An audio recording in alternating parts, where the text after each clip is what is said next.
हरे कृष्णा, राधे राधे। कई बार सुनते हैं भक्त ने पुकारा और भगवान आ गए, पर हमारे सामने तो नहीं आए। क्या पता ये सब कहानियां सच हैं कि भी नहीं। क्या कभी इस तरह का प्रश्न आपके मन में आता है? जरूर आता होगा, सबके मन में आता है।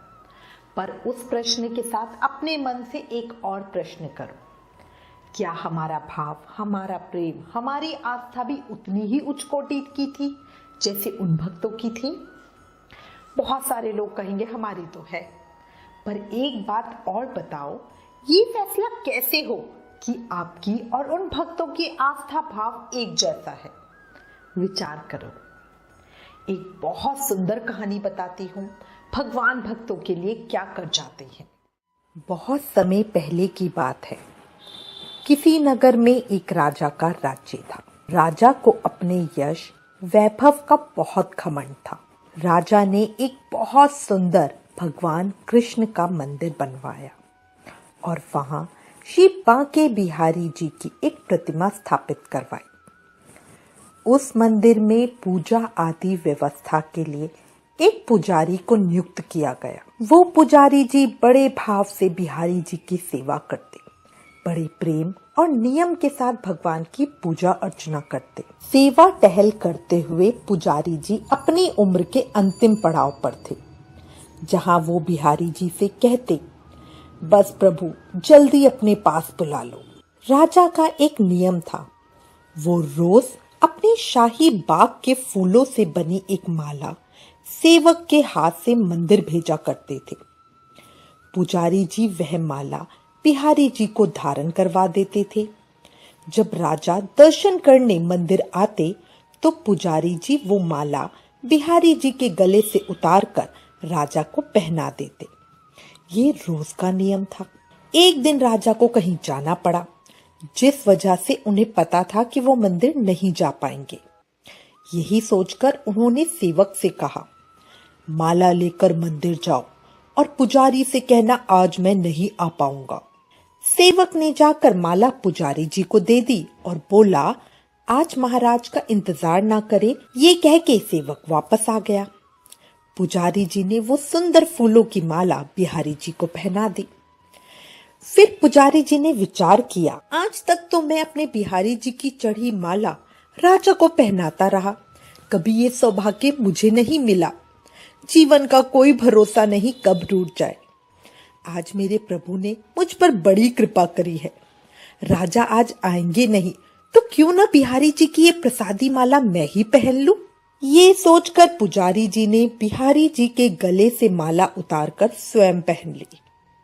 इतने में सेवक आया और उसने बताया कि राजा की सवारी बस मंदिर में पहुंचने ही वाली है। ये सुनकर पुजारी जी कांप गए और उन्होंने सोचा, अगर राजा ने ये माला मेरे गले में देख ली तो मुझ पर बहुत गुस्सा होंगे। वैसे भी राजा बहुत गुस्से वाले हैं, छोटी छोटी बातों पर लोगों को भयानक सजा दे देते हैं। हे भगवान, अब मैं क्या करूं? पुजारी जी बहुत डर गए।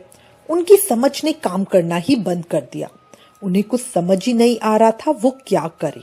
डर के मारे उन्होंने अपने गले से माला उतारकर बिहारी जी को फिर से पहना दी। जैसे ही राजा दर्शन करने के लिए आए तो पुजारी जी ने रोज की तरह वो माला उतार कर राजा के गले में पहनानी चाहिए। जब पुजारी जी माला पहना रहे थे तब राजा को माला में एक सफेद बाल दिखा।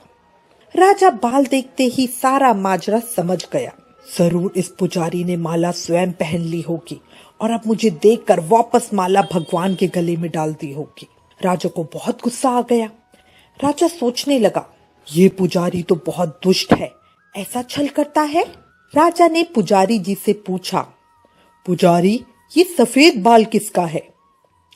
पुजारी जी को लगा अगर सच बोलता हूं तो राजा दंड दे देंगे, इसलिए जान छुड़ाने के लिए ऐसे ही पुजारी जी ने कह दिया, महाराज ये सफेद बाल तो बिहारी जी का है। अब ये बात सुनकर तो राजा गुस्से से और आग बबूला हो गया और सोचने लगा, ये पुजारी तो झूठ पर झूठ बोले जा रहा है, भला बिहारी जी के बाल भी कहीं सफेद होते हैं? राजा ने कहा, पुजारी अगर ये सफेद बाल बिहारी जी का है तो सुबह श्रृंगार के समय मैं आऊंगा और देखूंगा कि बिहारी जी के बाल सफेद हैं या काले। अगर बिहारी जी के बाल काले निकले तो तुमको उसी समय फांसी लगवा दूंगा। राजा हुक्म सुनाकर चले गए। अब पुजारी जी रो रो कर बिहारी जी से विनती करने लगे, प्रभु प्रभु, मैं जानता हूँ आपके सम्मुख मैंने झूठ बोलने का अपराध किया, अपने गले में डली माला दोबारा आपको पहना दी।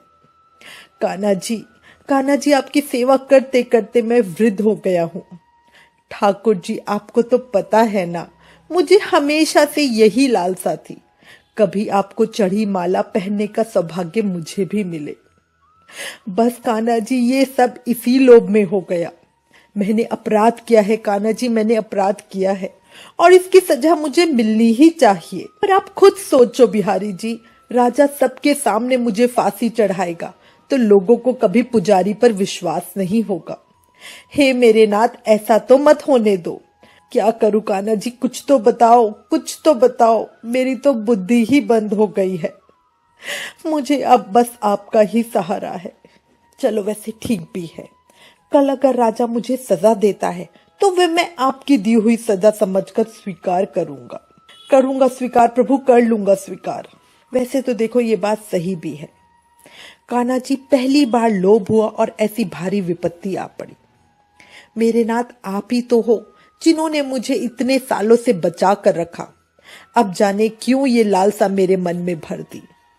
हे प्रभु, मुझे तो कुछ समझ नहीं आ रहा। हे मेरे प्यारे, आप हो ही इतने प्यारे, भला कौन आपकी प्रसादी माला का मोह नहीं करेगा। अब मुझसे ये गलती हो गई तो बताओ मैं क्या करूं। आपको लगता है मैंने गलत किया, फिर तो जो चाहे सजा मुझे दे दो, उसे मैं आपका प्रेम ही मानूंगा। पर प्रभु एक बात बताओ जरा, शबरी के बेर तो आपने बड़े मजे से खाए, पर मैंने माला पहना दी तो सीधा मृत्युदंड। ये क्या बात हुई। अरे अरे अरे, ये मैं क्या कर रहा हूँ। भक्तमती शबरी माँ से अपनी तुलना, मैं तो उनके पैरों की धूल भी नहीं हूँ। मुझे माफ कर दो कान्हा जी, मुझे माफ कर दो। सही है कान्हा जी, मुझे ऐसी ही सजा मिलनी चाहिए। मुझे लगता है बुढ़ापे में मेरी बुद्धि भ्रष्ट हो गई है। अब ऐसी ही अनेकों बातें सोच सोच कर पुजारी सारी रात रोते रहे।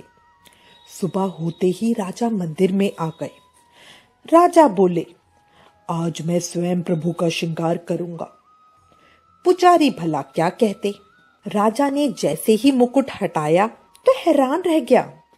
बिहारी जी के सारे बाल सफेद थे। राजा को लगा पुजारी ने जान बचाने के लिए बिहारी जी के बाल रंग दिए होंगे। गुस्से से तमतमाते हुए राजा ने बाल की जांच करनी चाहिए। बाल असली हैं या नकली, ये देखने के लिए उसने जैसे ही बिहारी जी के बाल तोड़े, बिहारी जी के सर से खून की धार बहने लगी। ये देखकर राजा डर गया। उसने प्रभु के चरण पकड़ लिए और क्षमा मांगने लगा। तब स्वयं बिहारी जी के शिव विग्रह से आवाज आई, राजा, तुम्हें अपने पैसे और शक्ति का बहुत घमंड है। भक्ति और प्रेम से तुम कोसों दूर हो। जो मेरा भक्त रोज इतने प्रेम से मेरी सेवा करता है, उसे तुम सम्मान देने की जगह हमेशा पुजारी कहकर तिरस्कृत करते हो। तुमने मुझे भी हमेशा मूर्ति ही समझा, इसलिए मैं भी तुम्हारे लिए हमेशा मूर्ति ही रहा। तुमने मेरा ये मंदिर भी अपनी शान बढ़ाने और लोगों के बीच अपनी वाह वाह करवाने के लिए बनाया है, मुझसे प्रेम की खातिर नहीं। ये मेरे भक्त पुजारी जी मुझे साक्षात भगवान मानते हैं और उसी भाव और प्रेम से हमेशा मेरी सेवा पूजा करते हैं। आज उनकी श्रद्धा की लाज रखने के लिए मैंने अपने बाल सफेद किए और इसी वजह से रक्त की धार भी बही। अब बिहारी जी महाराज की ये बात सुनकर राजा अपने किए हुए व्यवहार पर फूट फूट कर रो रहा था और बिहारी जी से बारंबार क्षमा याचना कर रहा था। कैसी लगी कहानी? बात आई कुछ समझ में? कहते हैं समझो तो देव, नहीं तो पत्थर। भक्त की श्रद्धा सच्ची हो तो उन्हीं पत्थर में से भगवान होकर वो भक्त से मिलने आ जाते हैं। आपने धन्ना जाट की कहानी तो सुनी होगी। उसके सच्चे प्रेम की वजह से भगवान एक साधारण बट्टे में से प्रकट हो गए थे। भक्त प्रहलाद के लिए खंबे से प्रकट हुए थे। बस प्रेम और भाव सच्चा होना चाहिए। देखो, विश्वास कभी भी चमत्कारों की इच्छा नहीं रखता, पर कई बार विश्वास के कारण चमत्कार हो जाते हैं, क्योंकि प्रार्थना और विश्वास दोनों अदृश्य हैं, पर दोनों में इतनी ताकत है कि नामुमकिन को मुमकिन बना देते हैं। अगर ये कहानी पसंद आई, ये विचार पसंद आया, दिमाग कुछ सोचने पर मजबूर हुआ, तो प्लीज इस वीडियो को औरों के साथ भी शेयर करो, क्योंकि कहते हैं ना, ज्ञान बांटने से बढ़ता है। इसलिए please like, share and subscribe. Thank you. Hare Krishna.